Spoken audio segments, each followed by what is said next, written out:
जिल्ह्यात शस्त्र परवाना मोठे आहेत. ज्यांचा शस्त्र परवान्याचा कालावधी संपला आहे त्यांना परवान्याची गरज नाही, त्यांचे परवाने रद्द करण्यासाठी प्रयत्न करू, असे पालकमंत्री चंद्रकांतदादा पाटील यांनी शुक्रवारी माहिती दिली. गतवर्षीच्या तुलनेत जिल्ह्यातील गुन्हेगारी काही प्रमाणात कमी झाली आहे, परंतु अनेक लोकांकडे अवैध शस्त्र आहेत, त्यामुळे गुंडगिरी चालते. त्याला पायबंद घालण्यासाठी जिल्हाधिकाऱ्यांनी लक्ष घालून कारवाई करावी, अशा सूचनाही यावेळी देण्यात आल्या. पालकमंत्री पाटील यांनी जिल्हाधिकारी कार्यालयात नशाविरोधी अभियानाबाबतची आढावा बैठक घेतली. त्यानंतर आयोजित पत्रकार परिषदेत ते बोलत होते. जिल्ह्यातील गुन्हेगारी कमी करण्यासाठी पोलिसांचा प्रयत्न आहे. अवैध शस्त्र मध्य प्रदेशातून येतात, त्यामुळे गुंडगिरी चालते. अवैध शस्त्राबाबत जिल्हाधिकाऱ्यांनी स्वतः लक्ष घालून काम करावे. सांगली जिल्ह्यात मोठ्या प्रमाणात शस्त्र परवाने असल्याचं निदर्शनास आले आहे, मात्र गरज नसल्यास परवाने रद्द करण्यासाठी प्रयत्न करणार आहे.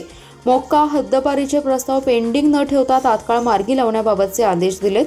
त्याबाबत कार्यवाही केली जात आहे. रेकॉर्डवर जेवढे गुन्हेगार आहेत त्यांना जरब बसली पाहिजे. कायद्याचा धाक निर्माण झाला पाहिजे. त्यासाठी रेकॉर्डवर जेवढे गुन्हेगार आहेत त्यांना रोजच्या रोज हजेरी लावण्याबाबतच्या सूचना देण्यात आल्या. CCTV बसवण्यासाठी 8.5 कोटी रुपयांचा प्रस्ताव तयार केलाय. मिरज MIDCमध्ये चोरींचं प्रमाण वाढलंय. याबाबतचं गांभीर्य घेऊन MIDCमध्ये तात्काळ ॲडव्हान्स CCTV कॅमेरे बसवण्यात येणार आहेत. त्यांचं नियंत्रण पोलीस अधीक्षक कार्यालयातून केलं जाईल, असे पालकमंत्री पाटील यांनी सांगितले. काही महिने कलेक्टर महोदय, मी आणि SP महोदय एकत्र बसून त्याच्यावर अंमलबजावणी पण करतो आहे की जी शस्त्र परवाने मोठ्या प्रमाणावर जिल्ह्यामध्ये आहेत, तर शस्त्र परवान्यांचा एकदा धुंडाळा घेतला पाहिजे.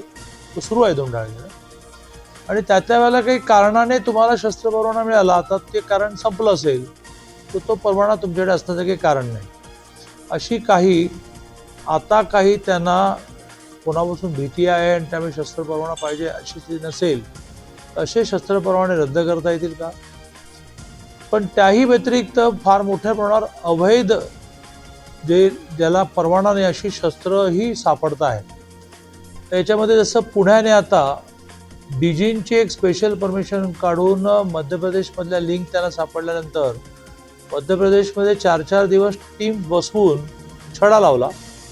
तशाच प्रकारची परवानगी आपण DGंकडे सांगलीच्या विषयात मागतो आहोत की आम्हाला बॉर्डर क्रॉस करून राज्याच्या बाहेर याच्या काही लिंक सापडत आहेत, ज्याच्यामध्ये परवाना नसणारी शस्त्र ही शहरात जिल्ह्यामध्ये येतात आणि त्याच्या आधारे गुंडगिरी चालते.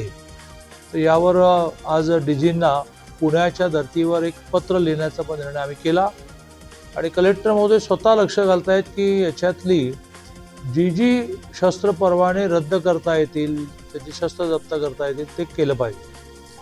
दुसरा महत्त्वाचा मुद्दा की ज्यांच्यावर पोलीस डिपार्टमेंटने सगळ्या प्रकारच्या ॲक्शनचे प्रस्ताव पूर्ण केलेले, ते प्रस्ताव घाईने आपल्याला थ्रू करता येत नाही, कारण पुन्हा एकदा कोर्टामध्ये हा मुद्दा येतो की तुम्ही त्यांना त्यांची बाजू मांडण्याची वेळ दिला की नाही.